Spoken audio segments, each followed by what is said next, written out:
Hello. Background change ഉണ്ടല്ലേ? ഞാനിപ്പോ നാട്ടിലാണ് കേട്ടോ. മാക്സിമം വീഡിയോസ് ഞാൻ അവിടെ നിന്ന് ഷൂട്ട് ചെയ്യാൻ വേണ്ടിയിട്ട് ശ്രമിച്ചു. പക്ഷെ സമയത്തിന്റെ പരിധി മൂലം, അല്ല, പരിമിതികൾ മൂലം മൊത്തം കംപ്ലീറ്റ് ചെയ്യാൻ പറ്റിയില്ല. അപ്പോൾ ഇവിടെ വന്നിട്ട് വെക്കേഷൻ ആണെന്നുണ്ടെങ്കിൽ നമ്മൾ വീഡിയോസിൽ അങ്ങനെ കുറവ് വരുത്തരുതെന്നാണ് എൻ്റെ ഒരു ആഗ്രഹം. നടക്കുമെന്ന് അറിയില്ല. അപ്പൊ എന്തായാലും നമുക്ക് ഇന്നത്തെ ടോപ്പിക്കിലോട്ടേക്ക് നമുക്ക് പോകും. ഇന്ന് പിന്നെ ജപ്പാനിലല്ല കേട്ടോ. നിങ്ങൾ എല്ലാവരും ടിക്കറ്റ് എടുത്തിട്ട് നമുക്ക് ഇന്ന് വേറെ സ്ഥലം മാറി ചൈനയിൽ ഒന്ന് പോയിട്ട് വരാം. എപ്പോഴും ജപ്പാനിൽ പോയി കഴിഞ്ഞാൽ ചിലപ്പോൾ നിങ്ങൾക്ക് ബോറടിക്കൂലേ?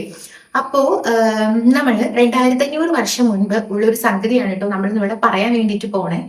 നമ്മുടെ ലൈഫിൽ നമ്മൾക്ക് ആവശ്യമില്ലാത്ത കുറെ പ്രശ്നങ്ങൾ വരാറുണ്ട്. നമ്മളായിട്ട് വരുത്തി വെക്കുന്ന കുറെ സംഗതികൾ നമുക്ക് വരും.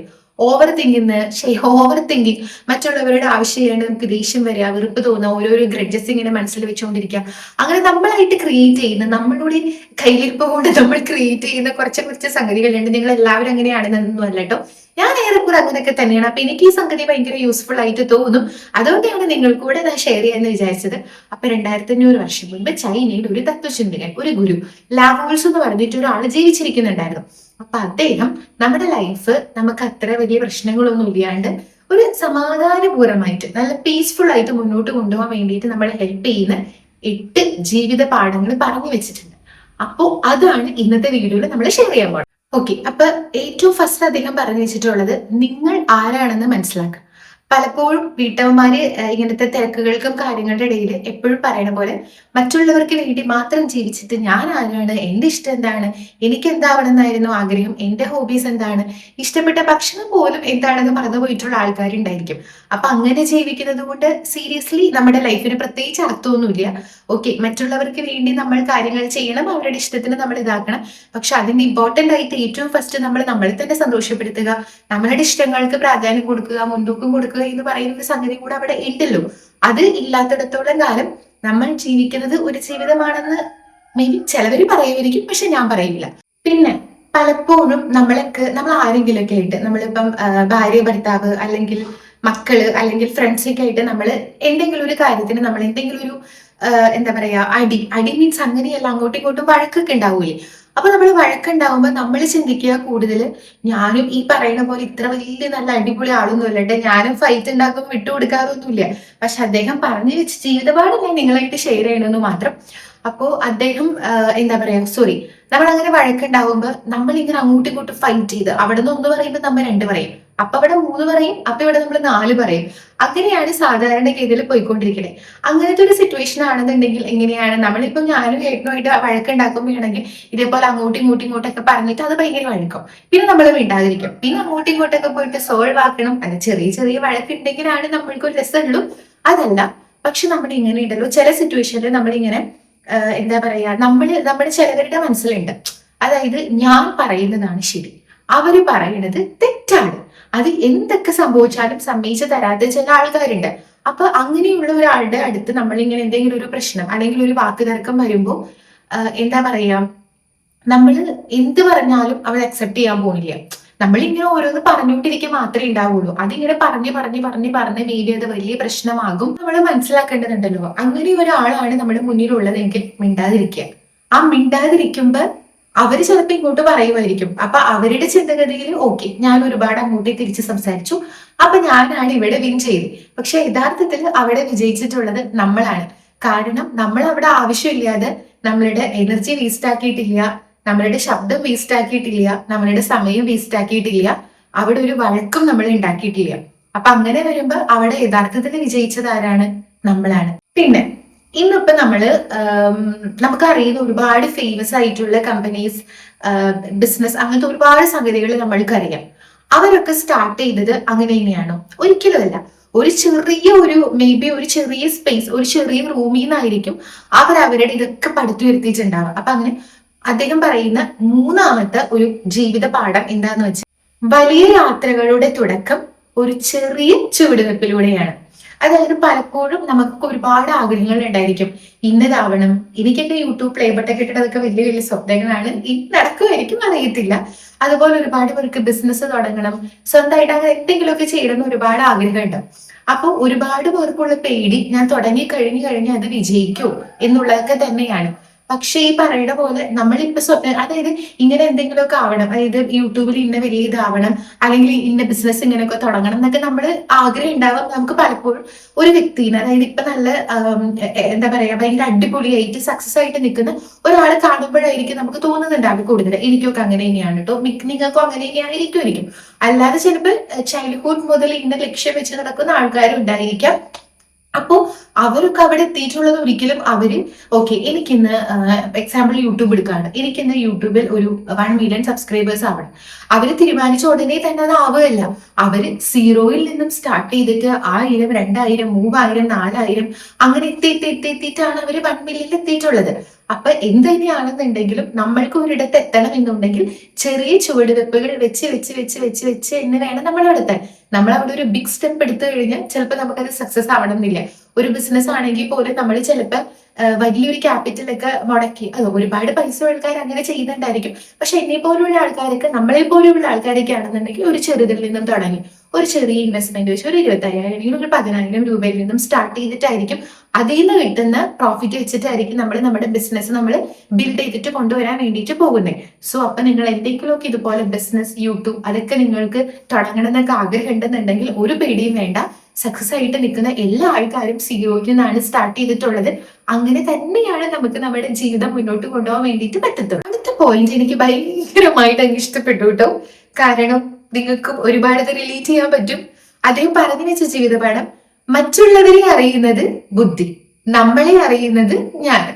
പ്രത്യേകിച്ച് നമ്മൾ ഈ ഗ്രാമപ്രദേശത്ത്, എന്റെ ഏരിയ എന്നൊക്കെ പറഞ്ഞ ഒരു വില്ലേജ് ഏരിയ തന്നെയാണ് കേട്ടോ. വളർന്ന് വളർന്ന് വരുന്നേ ഉള്ളൂ. അവിടെ ആൾക്കാർക്കുണ്ടല്ലോ സീരിയസ്ലി അവനവന്റെ ലൈഫിൽ നടക്കുന്ന കാര്യങ്ങൾ അറിയുന്നതിനെക്കാട്ടിലും കൂടുതൽ ത്വര അപ്പുറത്തെ വീട്ടിലെ കാര്യങ്ങൾ അറിയാൻ വേണ്ടിയിട്ടാണ്. അവർക്ക് സത്യം പറഞ്ഞാൽ ചിലപ്പോൾ സ്വന്തം വീട്ടിൽ എന്താ നടക്കണേന്ന് അറിയിട്ടായിരിക്കില്ല. പക്ഷെ അപ്പുറത്തെ വീട്ടില് ഓക്കെ അവരുടെ വീട്ടിൽ ആരൊക്കെയാ വന്നിട്ടുള്ളത്, അവരെന്ന് ഏത് ഡ്രസ്സ് ഇട്ടിട്ടുള്ളത്, അവരെങ്ങോട്ടേക്കാ പോണേ, അവൾ ആളുടെ കൂടിയാണ് ബൈക്കിൽ പോണേ, അവൾ ആളുടെ കൂടിയാണ് കാറിൽ പോണേ, ഇങ്ങനത്തെ കാര്യങ്ങളൊക്കെ അവർക്ക് അറിയുന്നുണ്ടാവും. പക്ഷെ വീട്ടിൽ ചിലപ്പോൾ ഉച്ചയ്ക്ക് കറിയും ചോദിച്ചാൽ അവർക്ക് അറിയുന്നുണ്ടായിരിക്കില്ല. അങ്ങനെ കുറച്ച് ആൾക്കാരുണ്ട്. അപ്പോ അവർക്ക് ബുദ്ധിയുണ്ട് പക്ഷെ ജ്ഞാനമില്ല. ഇവിടെ നമുക്ക് ജ്ഞാനം വേണം. അതായത് ഈ പലപ്പോഴും ഈ ആൾക്കാര് മറ്റുള്ളവരുടെ ലൈഫിൽ ആവശ്യമില്ലാതെ ഇങ്ങനെ ഇടപെട്ട് അവരെ പറ്റിയിട്ടുള്ള കാര്യങ്ങൾ അറിയാൻ വേണ്ടിയിട്ട് ശ്രമിക്കുന്നുണ്ട്. പക്ഷെ അവനവന്റെ ഇഷ്ടങ്ങളും അവനവൻ ചിലപ്പോൾ നമ്മൾ ഇപ്പം ഫോർ എക്സാമ്പിൾ ഇപ്പൊ അപ്പുറത്തെ വീട്ടിലെ ഒരാള് എന്റെ ലൈഫിൽ എന്താ നടക്കുന്നേ അങ്ങനെയൊക്കെ ഒരുപാട് അന്വേഷണം നടക്കുന്നുണ്ടായിരിക്കും. പക്ഷെ ആ ചേച്ചി ചിലപ്പോൾ ആ ചേച്ചിയുടെ ഇഷ്ടത്തിനൊന്നും ആയിരിക്കില്ല ജീവിക്കുന്നുണ്ടായിരിക്കാം. ആ ചേച്ചിയുടെ ഇഷ്ടം എന്താണെന്ന് പോലും ആ ചേച്ചി അറിയണ്ടായിരിക്കില്ല. അതൊന്നും നോക്കാൻ ആൾക്ക് സമയമില്ല. അപ്പോ അവനവന്റെ കാര്യങ്ങൾ നോക്കി അങ്ങ് മുന്നോട്ട് പോവുക. അപ്പുറത്തെ വീട്ടിൽ എന്ത് നടക്കുന്നു, ഇപ്പുറത്തെ വീട്ടിൽ എന്ത് കുട്ടി എന്താണ് ഇട്ടിരിക്കണം, ഇപ്പുറത്തെ വീട്ടില് കുട്ടി ആരുടെ കൂടിയാണ് പോകുന്നത്, അങ്ങനത്തെ കാര്യങ്ങളൊന്നും ആലോചിച്ച് തല ഉണ്ടാകാതെ ആ സമയം കൊണ്ട് നമ്മളെ തന്നെ നമ്മൾ അറിയാൻ വേണ്ടിയിട്ട് ശ്രമിക്കുക. നമ്മുടെ ഇഷ്ടം എന്താണ്, നമ്മൾക്ക് എന്താണ് വേണ്ടത്, എനിക്ക് എന്ത് ചെയ്താലാണ് സന്തോഷം കിട്ടുക, അതല്ലേ നമ്മൾ പ്രാധാന്യം കൊടുക്കണേ. സത്യം പറഞ്ഞാൽ നമ്മൾ നമ്മുടെ കാര്യങ്ങൾ നമ്മൾ നോക്കി അതിൽ ഇൻവോൾവ് ആയി കഴിഞ്ഞാൽ അടുത്ത വീട്ടിലെ കാര്യങ്ങൾ അന്വേഷിക്കാൻ വേണ്ടിയിട്ട് നമുക്ക് സമയം ഉണ്ടായിരിക്കില്ല. നെക്സ്റ്റ്, മാറ്റങ്ങളെ നമ്മൾ അക്സെപ്റ്റ് ചെയ്യാം. ഒരു സംഭവത്തിൽ നമ്മൾ കൂടുതലായിട്ട് ഇൻവോൾവ് ആകരുത്. അതായത് നമ്മുടെ ലൈഫ് എന്ന് പറഞ്ഞാൽ ഞാൻ ഭൂമിയിലോട്ടേക്ക് വന്നപ്പോൾ ഇങ്ങനെ ആയിരുന്നില്ല അല്ലെ, നമ്മൾ കുഞ്ഞായിട്ട് ജനിച്ചു വീണേ. പിന്നെ ഓരോ കാലഘട്ടം മാറുന്നതിനനുസരിച്ച് നമ്മൾ വളർന്ന് വളർന്ന് വളർന്ന് വളർന്ന് വളർന്ന് ഇങ്ങനെയായിട്ട് ഇങ്ങനെ നിൽക്കുന്നു. എനിക്കിപ്പോ വാശി പിടിക്കാൻ പറ്റുമോ? എനിക്ക് പറ്റൂല, എനിക്ക് വലുതാവണ്ട, എനിക്ക് ചെറുതായിട്ട് തന്നെ ഇരുന്നാൽ മതി, എനിക്ക് എന്റെ അപ്പൻ്റെ അമ്മേന്റെയും കൂടെ തന്നെ ചെറുതായിട്ട് അങ്ങനെ ഇരുന്നാൽ മതി എന്ന് നമുക്ക് വാശി പിടിക്കാൻ പറ്റും? ഒരിക്കലും പറ്റില്ല. കാരണം ഈ ചേഞ്ചസ് എന്ന് പറയുന്നത് അത് നടക്കേണ്ട ഒരു പ്രോസസ്സാണ്. നമ്മൾക്കത് വേണ്ട പറ്റില്ല എന്ന് പറഞ്ഞാലും അതിൽ ഒരു മാറ്റവും വരാൻ പോകുന്നില്ല. അത് മാറിക്കൊണ്ടേയിരിക്കും. ഈ പറയുന്ന പോലെ ഈ ഒരു പ്രായത്തിൽ ഞാൻ ഇരിക്കില്ല, ഇനി ഞാൻ പ്രായ വയസ്സായി അങ്ങനെയാകും. അങ്ങനെയാണ് നമ്മളുടെ ലൈഫ് എന്ന് പറയുന്നത്. അപ്പോ നമ്മുടെ ലൈഫിൽ ഒരുപാട് കുറെ ആൾക്കാർക്ക് ഉണ്ടല്ലോ ലൈഫിൽ വരുന്ന ചേഞ്ചസ് അക്സെപ്റ്റ് ചെയ്യാൻ പറ്റുന്നില്ല. അത് നല്ല ചേഞ്ചസ് ആയിക്കോട്ടെ, ചീത്ത ചേഞ്ചസ് ആയിക്കോട്ടെ, അത് അവർക്ക് അക്സെപ്റ്റ് ചെയ്യാൻ വേണ്ടിയിട്ട് പറ്റില്ല. അപ്പൊ കുറെ പേർക്ക് അതിന്റെ പേരിലെ വിഷമങ്ങൾ വരണവർ ആൾക്കാരുണ്ട്. അതായത് അവരിങ്ങനെ ചിന്തിച്ചു വെക്കും, ഓക്കെ ഇങ്ങനെയാണ് എന്റെ ലൈഫ് മുന്നോട്ട് പോകേണ്ടത്. അപ്പൊ അതിൽ നിന്ന് ഒരു ഡീവിയേഷൻ വന്നു കഴിഞ്ഞാൽ പോലും അവർക്ക് അത് അക്സെപ്റ്റ് ചെയ്യാൻ പറ്റുന്നില്ല. പിന്നെ അവര് ഭയങ്കരമായിട്ട് സങ്കടപ്പെട്ട് അങ്ങനെ ഒരു സ്റ്റേജിലോട്ടേക്ക് പോകുന്ന ആൾക്കാരുണ്ട്. അപ്പൊ നമ്മൾ മനസ്സിലാക്കേണ്ടത്, നമ്മൾ ഇപ്പോഴും പറയും ഓക്കെ നമ്മുടെ ലൈഫ് നമ്മൾ പ്ലാൻ ചെയ്യണം, നമുക്കൊരു 10 വർഷം കഴിയുമ്പോൾ എന്താ അവിടെ നമ്മൾ പ്ലാൻ ചെയ്യണം എന്നൊക്കെ നമ്മൾ പറയും. പക്ഷെ എല്ലാ പ്ലാനിങ്ങും നടക്കും, നമ്മൾ അതുപോലെ തന്നെ ചെയ്യാൻ വേണ്ടിയിട്ട് പരിശ്രമിക്കും. പക്ഷെ ലൈഫ് എന്ന് പറയുന്നത് നമ്മൾക്ക് അൺപ്രഡിക്റ്റബിൾ ആണ്. എന്തൊക്കെ മാറ്റങ്ങൾ ഏത് സമയത്ത് വരിക എന്നൊന്നും നമുക്ക് അറിയാൻ പറ്റില്ല. അപ്പൊ നമ്മൾ എപ്പോഴും ഒന്ന് റെഡി ആയിട്ടിരിക്കുക, പ്രിപ്പയർ ആയിട്ടിരിക്കുക. ഓക്കെ, നമ്മൾ പ്ലാൻ ചെയ്യുന്നുണ്ട്, പക്ഷെ ലൈഫാണ്, അതിൽ എപ്പോൾ വേണമെങ്കിലും എന്ത് വേണമെങ്കിലും സംഭവിക്കാം. അത് നമ്മൾ അക്സെപ്റ്റ് ചെയ്യണം എന്നുള്ളത്. അത് ഒരു ഒറ്റ നിമിഷത്തിൽ നമുക്കൊന്നും അക്സെപ്റ്റ് ചെയ്യാൻ പറ്റില്ല. നമ്മുടെ ജീവിതത്തിൽ ഭയങ്കരമായിട്ട് അടിതെറ്റി വരുന്ന സംഭവങ്ങളൊക്കെ ആണെന്നുണ്ടെങ്കിൽ നമ്മൾക്ക് ഒരിക്കലും പെട്ടെന്നൊന്നും അക്സെപ്റ്റ് ചെയ്യാൻ പറ്റില്ല. പക്ഷെ നമ്മൾ അതിൽ തന്നെ ഇങ്ങനെ ഇൻവോൾവ് ആയിട്ട് നമ്മുടെ ലൈഫ് നമ്മൾ ഒരിക്കലും നശിപ്പിക്കരുത്. പിന്നെ ഈ നമ്മുടെ നാട്ടില് ഒരു പ്രശ്നം എന്താ വെച്ചാലുണ്ടല്ലോ, ഒരു പ്രായം കഴിയുമ്പോൾ ഇപ്പൊ നമ്മള് 10ാം ക്ലാസ് കഴിയുമ്പോൾ ഫുൾ നമ്മൾ പുറത്തോട്ട് ഇറങ്ങി കഴിഞ്ഞാൽ വരുന്ന ക്വസ്റ്റ്യൻ +1 +2 ഏത് സ്ട്രീമാണ് എടുക്കുക, +2 കഴിഞ്ഞാൽ അടുത്തത് എന്താണ്, അത് കഴിഞ്ഞാൽ അടുത്തത് എന്താ, പഠനം ഫിനിഷ് ചെയ്ത് കഴിഞ്ഞാൽ ജോലി, അത് കഴിഞ്ഞാൽ കല്യാണം, കല്യാണം കഴിഞ്ഞാൽ കുട്ടികൾ. ഇങ്ങനെ കുറെ ക്വസ്റ്റ്യൻസ് നമ്മുടെ അടുത്ത് വരും. നമ്മൾ ഇങ്ങനെ ഈ ഒരു സ്റ്റേജിൽ കൂടിയൊക്കെയാണ് നമ്മൾ പോണെന്നുണ്ടെങ്കിൽ നമ്മൾ ഒന്ന് വീട്ടിന്റെ ഗേറ്റ് കടന്നാൽ തന്നെ ഇത് റിലേറ്റഡ് ആയിട്ടുള്ള 1000 ചോദ്യങ്ങൾ നമ്മൾക്ക് കേൾക്കേണ്ടി വരും. ഒരുപാട് പേരുണ്ടല്ലോ ഇങ്ങനത്തെ ചോദ്യങ്ങൾ പേടിച്ചിട്ട് അവർക്ക് ഇഷ്ടമില്ലെങ്കിലും ഓക്കെ, ഞാൻ ഫോർ എക്സാമ്പിൾ പറയുകയാണ്, കല്യാണം കഴിക്കാൻ അത്ര വലിയ, അതായത് ഇപ്പൊ എനിക്ക് കല്യാണം കഴിക്കേണ്ടെന്ന് വിചാരിക്കാം, കുറച്ചും കൂടി കഴിഞ്ഞിട്ടാണ് എനിക്ക് കല്യാണം കഴിക്കാൻ ആഗ്രഹം. പക്ഷെ എനിക്ക് അങ്ങനത്തെ കുറച്ച് ആൾക്കാരെ എനിക്കറിയാം. അതുകൊണ്ടാണ് ഞാൻ ഇത്ര ഇതിലങ്ങും പറയണത്. നമ്മളിങ്ങനെ എവിടെയെങ്കിലൊക്കെ ഫംഗ്ഷന് പോകുമ്പോഴോ ഒന്നുമില്ല, വെറുതെ നമ്മൾ പുറത്തിറങ്ങാം, ഇവൻ ഈ പള്ളി പോയാൽ പോലും മതി. അങ്ങനെ പോകുമ്പോൾ പോലും ഇപ്പൊ കല്യാണ പ്രായമായിട്ടുള്ള ഒരു 25 വയസ്സായിട്ടുള്ള ഒരാളാണെന്ന് വിചാരിക്കുക, അല്ലെങ്കിൽ 24 വയസ്സായിട്ടുള്ള ഒരാൾ പുറത്തു പോകുമ്പോൾ ഇങ്ങനെ ചോദ്യങ്ങൾ വരും. പക്ഷെ ആ കുട്ടിക്ക് ഒരു 30 വയസ്സിലാണ് കല്യാണം കഴിക്കാൻ ആഗ്രഹം എന്ന് വിചാരിക്കാം. അപ്പോൾ ഇങ്ങനെ ഓരോരുത്തരും കല്യാണം നോക്കണില്ലേ, കല്യാണം ആവണില്ലേ, പ്രായമായില്ലോ, ഇനി എങ്ങനെ ചെക്കനെ കിട്ടാ, ഇതുപോലത്തെ കുറെ ചോദ്യങ്ങൾ ഇങ്ങനെ വരുമ്പോൾ അവരവർക്ക് മനസ്സിൽ 100% അവർക്ക് എന്താ പറയാ താല്പര്യം ഇല്ലെങ്കിൽ പോലും ഇങ്ങനത്തെ കുറെ ചോദ്യങ്ങൾ പേടിച്ചിട്ട് അവർ കല്യാണത്തിന് സമ്മതിക്കും. അങ്ങനെയുള്ളവർക്ക് ഒരിക്കലും അവര് മറ്റുള്ള ഒരാളുടെ പ്രഷർ കൊണ്ട് അല്ലെങ്കിൽ സൊസൈറ്റിയുടെ ചോദ്യങ്ങൾ പേടിച്ചിട്ടാണ് അവർ ഇങ്ങനത്തെ തീരുമാനങ്ങൾ എടുത്തിട്ടുള്ളത്. അപ്പൊ അവർക്ക് അതിൽ ഹാപ്പി ആയിട്ട് മൊത്തത്തിൽ ചെയ്യാൻ പറ്റില്ല. അപ്പൊ അദ്ദേഹം പറഞ്ഞിട്ടുള്ള വേറൊരു സംഭവം എന്താണ്, ഇതുപോലെ മറ്റുള്ളവരുടെ ഓരോ ഇങ്ങനത്തെ ചോദ്യങ്ങൾ അല്ലെങ്കിൽ ഒന്നിനും ധൃതി കൂട്ടരുതെന്ന്. ധൃതി കൂട്ടിയിട്ട് നമ്മുടെ ലൈഫിൽ നമ്മൾ ഒരു തീരുമാനങ്ങളും ഒരു കാര്യങ്ങളും എടുക്കരുത്. നമ്മൾ നമ്മുടെ പ്രകൃതിനെ തന്നെ നോക്കിക്കഴിഞ്ഞാൽ ഒരു പൂ വിരിയാന്ന് വിചാരിച്ചു നമ്മളൊരു റോസയുടെ തൈ കൊണ്ട് നട്ടു, ഒറ്റ ദിവസം കൊണ്ട് അതിൽ പൂവുണ്ടാവില്ല. അത് വളർന്ന് മുട്ടുണ്ടായി, ആ മുട്ടാണെങ്കിലും പയ്യെ പയ്യെ വിടർന്നിട്ടായിരിക്കും നല്ല അടിപൊളിയായിട്ടുള്ള ഒരു റോസാ പൂവായിട്ട് വരണ്ടായിരിക്കാം. അപ്പൊ നമ്മൾ ഒരിക്കലും നമ്മുടെ ലൈഫിൽ ഒരു തീരുമാനം എടുക്കുമ്പോഴോ അത് ഇമ്പോർട്ടന്റ് ആയിട്ടുള്ള പോലത്തെ കല്യാണം അങ്ങനത്തെ എന്തെങ്കിലുമൊക്കെ ആവുമ്പോൾ മറ്റുള്ളവരെ ഇങ്ങനെ ഓരോ പ്രഷർ തരുന്നു, സൊസൈറ്റിയുടെ ചോദ്യം, അല്ലെങ്കിൽ അങ്ങനെ ഒന്നിനും ധൃതി കൂട്ടരുത്. നമ്മൾ തിരക്ക് പിടിച്ച് എന്തെങ്കിലും ഒരു സംഭവം ചെയ്തു കഴിഞ്ഞാൽ സക്സസ് ആവില്ല. നമ്മുടെ അടുക്കളയിൽ തന്നെ നോക്കിയാൽ മതി. നമ്മൾ ഒരു ധൃതി പിടിച്ചിട്ട് നമ്മളൊരു സാമ്പാർ ഉണ്ടാക്കാൻ വേണ്ടി പോവാണ്, നമുക്ക് സമയമില്ല, ഭയങ്കര ധൃതി പിടിച്ചിട്ടാണ് നമ്മൾ സാമ്പാർ ഉണ്ടാക്കുന്നതെന്നുണ്ടെങ്കിൽ നമ്മൾ സമയമെടുത്ത് സാവധാനം ഉണ്ടാക്കുന്ന സാമ്പാറിന്റെ അത്രയും നന്നാവോ, എന്തെങ്കിലും കൂടെ കുറെയൊക്കെ ചെയ്യില്ലേ. ഓക്കെ, അടുത്തത് വരുന്നത് അംഗീകാരങ്ങൾക്ക് വേണ്ടി നമ്മൾ ദാഹിക്കാതിരിക്കുക. ആള് പറഞ്ഞു വെച്ചിരിക്കുന്നത് അങ്ങനെയാണ് കേട്ടോ, അതുകൊണ്ടാണ് ഞാൻ ആ ലാംഗ്വേജസ് ഒക്കെ യൂസ് ചെയ്തത്. അപ്പോൾ ഞാനടക്കം ഒരുപാട് പേർക്കുള്ള ഒരു പ്രശ്നമാണ്, നമ്മൾ എന്തെങ്കിലും ഒരു സംഭവം ചെയ്യുമ്പോൾ അത് നല്ലതാണെന്നുണ്ടെങ്കിൽ മറ്റൊരാള് ഓക്കെ നല്ലതെന്ന് പറയണം, നമ്മൾ അംഗീകരിക്കണം എന്നൊക്കെ നമുക്കൊരു ഉണ്ടാവും. അതൊക്കെ സ്വാഭാവികമാണ്. ഞാനൊക്കെ ഒരു ഫുഡ് ഉണ്ടാക്കി കഴിഞ്ഞ് കഴിഞ്ഞാൽ ഏട്ടൻ കഴിച്ച വായിലോട്ട് വെക്കണ്ട, ഇവിടെ എത്തുമ്പോഴത്തേക്ക് ഞാൻ ചോദിക്കും നല്ലതാണോ, അത് നല്ലതെന്ന് പറയുമ്പോൾ നമുക്കൊരു സന്തോഷമാണ്. അതൊക്കെ സ്വാഭാവികമാണ്. പക്ഷെ ഇപ്പൊ ഏട്ടൻ എന്നൊക്കെ പറഞ്ഞ് എനിക്ക് ഇങ്ങനെ കുത്തി ചോദിച്ച് നമുക്ക് നല്ലതാണെന്ന് പറയിപ്പിക്കാം. അങ്ങനെ അല്ലാത്ത കുറെ ആൾക്കാരുണ്ടല്ലോ. അപ്പൊ നമ്മള് മറ്റൊരു വ്യക്തികൾക്കിടെ അടുത്ത് നിന്ന് ഇതുപോലെ ഓക്കെ ഞാൻ എന്തെങ്കിലും ചെയ്തു കഴിഞ്ഞാൽ അത് നല്ലതാണ്, അടിപൊളിയാണ്, നീ സൂപ്പറായിട്ട് ചെയ്തു എന്ന് അവര് പറയണം എന്ന് നമ്മൾ വാശി പിടിക്കാതിരിക്കുക. കാരണം അത് വേറൊരു വ്യക്തിയുടെ സ്വാതന്ത്ര്യമാണ്. അവരാണ് തീരുമാനിക്കേണ്ടത് നല്ലതെന്ന് പറയണോ ചീത്തതെന്ന് പറയണോ നീ സൂപ്പർ ആണെന്ന് പറയണോ എന്നൊക്കെ തീരുമാനിക്കേണ്ടത് അവരാണ്.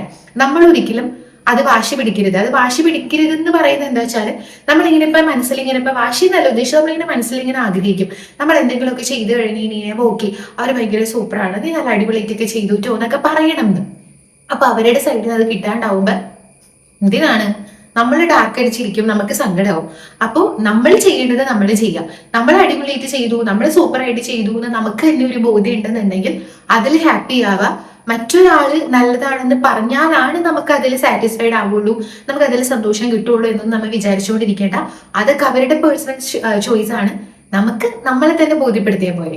ലാസ്റ്റ് വൺ പറയണത്, എതിർത്ത് നിൽക്കാതിരിക്കുക, പ്രശ്നങ്ങൾ തനിയെ അങ്ങ് വഴിമാറിപ്പോയിക്കോളും.